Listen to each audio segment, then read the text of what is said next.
Assalamu alaikum wa rahmatullahi wa barakatuhu. Bienvenue à toutes et à tous dans ce nouvel épisode de Halal of Podcast.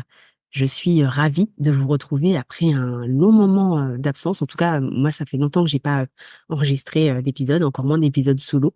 Et puis, il est vrai que je me suis absentée ces derniers temps. J'aurais voulu poster un épisode mardi dernier, mais la réalité, c'est que j'étais au bout du scotch, il n'y a pas de terme. J'étais très, très fatiguée parce que je revenais d'une expérience magnifique, parce que c'est plus qu'un voyage. Je suis partie faire une Umrah, c'était ma première, alhamdoulilah. Ça a duré quelques jours, mais c'était très intense. Et puis, comme beaucoup de personnes qui reviennent de Umrah, le retour est difficile, pour dire, pour le dire brièvement, à bien des égards. Mais alhamdoulilah, honnêtement, moi, je suis préservée, je dois le dire. Je remercie Allah subhanahu wa ta'ala pour cela, dans le sens où j'ai pas eu à repartir dans un salariat où on me demande d'enlever mon hijab, où je refais des horaires de fou. Donc ça n'a pas été ça a pas été ça. Mais en revanche, il est vrai que quand je suis revenue, je me suis replongée la tête la première dans la préparation des deux masterclass qui ont lieu les 25 et 26 mai dernier. Et du coup, j'ai pas eu beaucoup l'occasion de me reposer. J'ai essayé vraiment, mais il a fallu avancer. Et donc beaucoup, beaucoup, beaucoup de travail. Et j'ai vraiment voulu, j'avais l'ambition clairement de faire un épisode de podcast que je vous diffuserai mardi dernier, mais la vie en a décidé autrement. Donc alhamdoulilah, on s'en remet à Allah et puis on apprend à lâcher prise. C'est très difficile quand on est une femme. Je pense que beaucoup d'entre vous me comprendront, mais c'est un exercice à faire et parfois c'est nécessaire pour préserver sa santé. Je reviens vers vous aujourd'hui pour un épisode très spécial. Mais alors, avant ça, je voulais quand même prendre le temps de remercier les participantes de ces premières masterclass. C'était un moment extraordinaire où on n'a pas du tout respecté le timing, évidemment. Ça a duré 4 heures à chaque fois, mais franchement, alhamdoulilah, on n'a pas eu le temps passé. C'était des moments ouais, des moments de grâce parce que franchement, il y a eu beaucoup d'échanges. C'était 2 salles, 2 ambiances entre le samedi et le dimanche, pour être honnête. Le samedi, il y avait plus de personnes que je connaissais. Donc, il y avait pas mal d'interactions, etc. Le dimanche, les sœurs étaient plus studieuses, mais à la fin, justement, après la petite pause qu'on a fait, parce que vraiment 4 heures, c'est long, certaines ont plus pris la parole, partagé leur expérience et c'était beau. Franchement, c'était beau à voir et alhamdoulilah, il y a eu des moments extraordinairement riches en partage, des questions très pertinentes de la part des sœurs, de la remise en question, des infos qui ont été partagées du coup sur le mariage, sur la réalité du marché du célibat. Et je les remercie chacune d'entre elles de m'avoir fait confiance pour cette première masterclass et alhamdoulilah, les retours ont été très positifs. Je vous les partagerai parce que c'est pas à moi de préjuger si la masterclass elle a été de qualité. C'est vraiment les participantes qui en parleront le mieux. En tout cas, moi, ce que je peux dire, c'est que j'ai tout donné. J'ai rien laissé. Et vraiment, j'ai privilégié la masterclass au repos, mais là, je vais reprendre tout doucement. C'est pour ça aussi que là, on est sur un épisode qui est spécial. C'est pas un épisode habituel du Hall of Podcast, mais honnêtement, c'est pas du tout uniquement pour pouvoir me reposer que je fais cet épisode-là. Pas du tout. Vraiment, c'est un épisode qui me tient à cœur. C'est un épisode qui est nécessaire, je pense, et vous allez très vite comprendre pourquoi. Aujourd'hui, je voulais vous partager un podcast qui n'est pas le mien. J'ai visionné un podcast il y a environ une semaine et c'est un podcast qui m'a bouleversée vraiment. Et c'est un euphémisme quand je dis ça, je vous le dis franchement. J'ai visionné un podcast qui est disponible sur l'excellente chaîne d'Arriveton de nos confrères, de nos frères et sœurs belges. C'est une vidéo podcast, donc c'est un podcast qu'on peut visionner, n'est-ce pas? Et dans ce podcast-là, Mohamed, qui est l'host du podcast, a interviewé le docteur Hicham El-Raoui. Ce docteur, c'est un médecin urgentiste français, francophone, dans le sens où il est né en France, mais il a fait ses études en Belgique, et puis maintenant il exerce en Suisse. Et le docteur Hicham El-Raoui, il revient d'une mission humanitaire à Raza. Il a fait plusieurs hôpitaux, il est resté plusieurs jours, vous entendrez tout ça. Et moi, aujourd'hui, j'ai envie de faire un podcast pour vous dire, ne m'écoutez pas aujourd'hui. Cette semaine, la priorité, elle est ailleurs. L'urgence, elle est vraiment ailleurs. Et j'ai très, très, très envie que les les audiences que que cet épisode de podcast aurait dû avoir, je voudrais vraiment que vous puissiez les transférer directement sur la chaîne de Dariton et directement sur cet épisode-là. C'est pour ça que je fais pas suivre en fait cette introduction de l'épisode de Dariton, ce que j'aurais pu faire, mais non, là, ce qu'il faut, c'est vraiment envoyer énormément de force à cette plateforme qui est excellente, qui fait un boulot incroyable depuis plusieurs années et qui, là, a sorti un épisode extraordinaire. Pourquoi cet épisode, il est à visionner selon moi? Déjà parce que Docteur El Rabi, il nous délivre des informations, mais qui sont tellement nourrissantes pour l'intellect, pour l'âme. Euh, on est d'accord qu'en temps de guerre, il y a beaucoup de fausses informations. Quand on a la chance d'avoir un médecin qui parle notre langue, qui est parti sur place et qui nous donne des informations concrètes, vraies, impactantes, on se doit d'aller les écouter. C'est vraiment un devoir de conscience, en fait.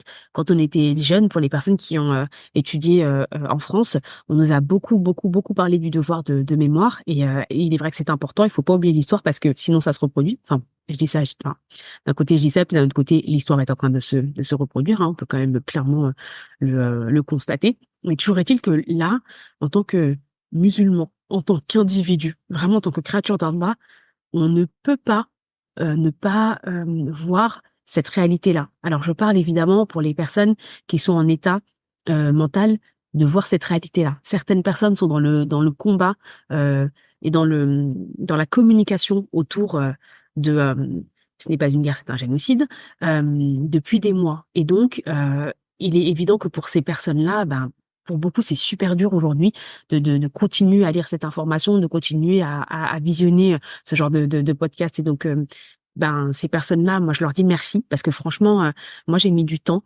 à comprendre la réalité de ce qui se passait. Je le dis honnêtement, j'en suis pas fière du tout, mais je vous dis merci et quelque part, ben, c'est à des personnes comme moi qui ont mis du temps à rentrer dedans de prendre le relais et à vous probablement de laisser votre santé mentale se reposer. Et pour les personnes pour qui c'est entre guillemets juste difficile de regarder ce genre de réalité, on y va. On y va. Là, il en va de notre dignité d'être humain littéralement. Et vraiment, ce podcast, il est extraordinaire de justesse, il est extraordinaire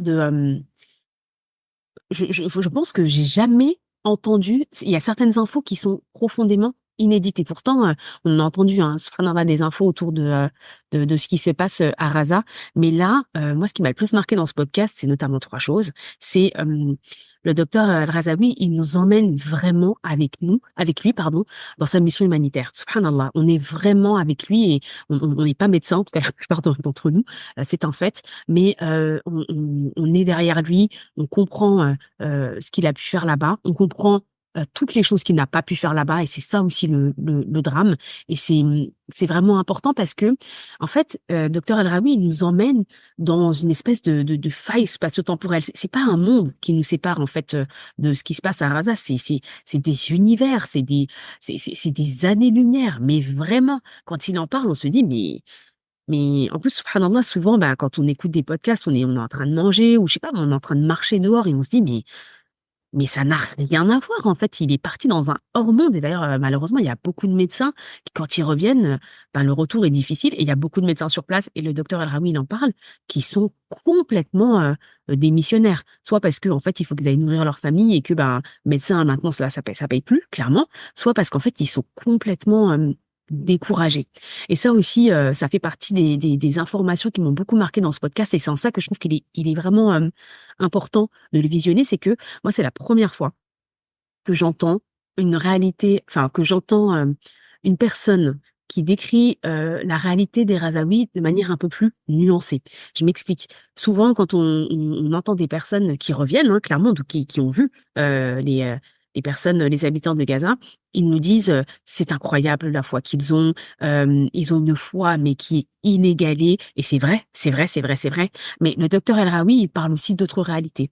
Il parle de l'addiction qui est créée aujourd'hui parce qu'en fait les personnes sont tellement en souffrance que dès qu'il y a des antidouleurs, ça disparaît. Il peut pas laisser sa mallette comme ça d'antidouleur à mettre à disposition des gens parce qu'alors là tout le monde va se servir. la douleur est trop grande, beaucoup trop grande. Il parle aussi de la détresse, de la misère. Il dit qu'il y a parfois il soigne des personnes, il dit qu'il y a des blessures BBO, donc beat by others. C'est-à-dire que c'est des habitants qui se maltraitent entre eux pour de la nourriture, pour du tabac, parce que euh, un traitement inhumain fait naître de l'inhumanité chez nous. C'est tout à fait, malheureusement, c'est une conséquence qui est parfaitement naturelle. Et encore une fois, moi, ce qui m'a touchée et ce qui m'a bouleversée dans ce podcast-là, c'est que, subhanallah, malgré cette horreur, vraiment cette horreur qui est décrite, Allah, il est là. Subhanallah. Il en parle à la fin, il y a des miracles qui sont mais extraordinaires et on se dit, mais vraiment, subhanallah, Allah n'oublie personne. Allah, il est là. Et d'ailleurs, avant de vous laisser écouter ce podcast, ou plutôt le visionner parce qu'il est disponible sur YouTube, je ne sais pas si je l'ai dit, je voulais vous citer des ayats que j'ai lus il y a quelques jours et qui m'ont profondément fait penser justement à ce qui se passe à Raza actuellement et qui entre un petit peu en résonance avec ce qui se passe. Et je trouve que c'est important de se rappeler ces versets-là, ces ayats-là, parce que ça permet de garder la tête froide et se rappeler que les plans d'Allah, ils sont parfaits. Donc, je vais commencer. Bismillahirrahmanirrahim. Il en est ainsi, car si Allah voulait, il se vengerait lui-même contre eux. Mais c'est pour vous éprouver les uns par les autres. Et ceux qui seront tués dans le chemin d'Allah, il ne rendra jamais vaines leurs actions. Il les guidera et améliorera leurs conditions et les fera entrer au paradis qu'il leur aura fait connaître. Amin. On demande à Allah subhanahu wa ta'ala la victoire, al-Fath, l'ouverture rayonnante vers la victoire pour nos frères et sœurs de Raza. Et évidemment, on n'oublie pas tous les autres peuples qui sont opprimés. On demande à Allah subhanahu wa ta'ala le paradis pour les personnes et le statut de martyr, pardon, pour les personnes qui sont décédées lors de ce génocide. Et on demande à Allah subhanahu wa ta'ala d'accorder la patience, la lumière, l'amour aux personnes qui restent. Je terminerai en disant une chose, c'est que le président de la mosquée dans laquelle on se rend, il est menacé d'expulsion pour parler du génocide de Raza. Voilà. C'est pas la première fois qu'ils essayent de l'expulser à ce sujet, et là, ils essayent une nouvelle fois. Il est convoqué par la justice dans quelques jours. Ne l'oubliez pas dans vos doigts, s'il vous plaît. S'il vous plaît, s'il vous plaît, s'il vous plaît. C'est terrible parce qu'en plus, on entend tous les jours des imams qui vont être expulsés, etc. Mais subhanallah, si vous saviez comme cette personne, à chaque fois qu'on commence, avant de commencer le prêche, il a toujours un mot pour ses frères et sœurs palestiniens. Il a toujours un mot pour les personnes qui ont des malades dans leur famille, pour les personnes qui sont elles-mêmes malades. C'est un cœur pur et on veut nous le retirer parce qu'il ose dire la vérité. Et c'est fou quand même, parce que pour des personnes qui se disent être dans le vrai, on est quand même sur des grosses méthodes de voyous, il faut le dire. Quand même une dernière chose, c'est que c'est vrai que on est sur le podcast du Halal Love, donc on pourrait se dire mais pourquoi elle parle de ça dans ce podcast-là? Alors là, on est clairement sur un hors-série, mais la réalité c'est qu'il y a un lien. Il y a un lien. Mes frères et sœurs en Allah, c'est que Shaitan, il nous fait la guerre sur tous les fronts. Il l'a dit à Allah subhanahu wa ta'ala quand il a été déchu, et je les attaquerai par la gauche, par la droite, par devant, par derrière. On connaît aujourd'hui sa motivation sans faille. Il n'a qu'une seule qualité, Shaitan, c'est qu'il n'abandonne jamais, qu'il n'abandonnera jamais. Il nous l'a dit, il nous a prévenu. Quand on voit ce qui se passe à Gaza, c'est assez clair. C'est assez clair que c'est démoniaque ce qui se passe là-bas. Mais la réalité, c'est que même concernant nos mariages, même concernant le célibat, Shaitan est partout. Il faut quand même jamais oublier que quand Shaitan a été déchu, sa première action, ça a été d'aller secouer un couple en fait et de faire en sorte de les déclasser. À défaut de les séparer, il les a déclassés.